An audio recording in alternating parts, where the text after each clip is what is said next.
yo soy Nolka del canal y hoy estoy súper emocionada porque vamos a hacer slime. Y los ingredientes son goma, Mr. Músculo y espuma de carnaval. ¡Vamos a comenzar! Lo primero que vamos a hacer es colocar en nuestro recipiente goma. Vas a colocar la goma en la que vayas a hacer el slime. Y le vas a añadir 3 chiguetes de Mr. Músculo. Y lo vas a batir con una cuchara.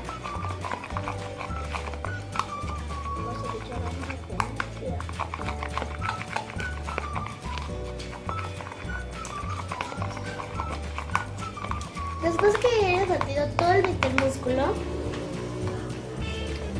vas a añadirle la espuma de carnaval.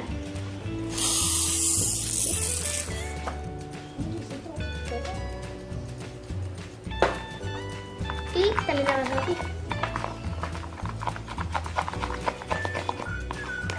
Y le vas a seguir añadiendo más Mr. Músculo.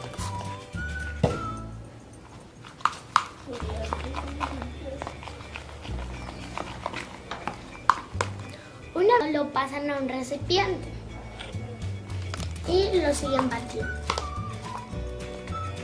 Pues así me está quedando el mío, está quedando muy chulo, chicos.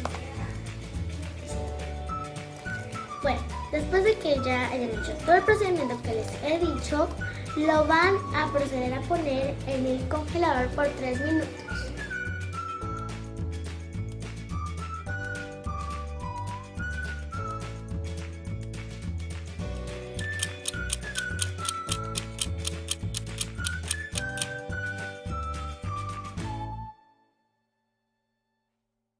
Bueno chicos, después de los 3 minutos nos quedó así. Así que vamos a proceder a cogerlo con la mano. Y pues quedó bien chulo. Ay chicos, no se le puso.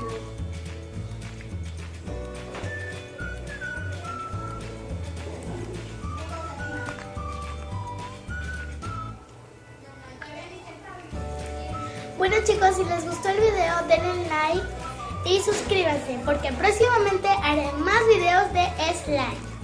¡Chao!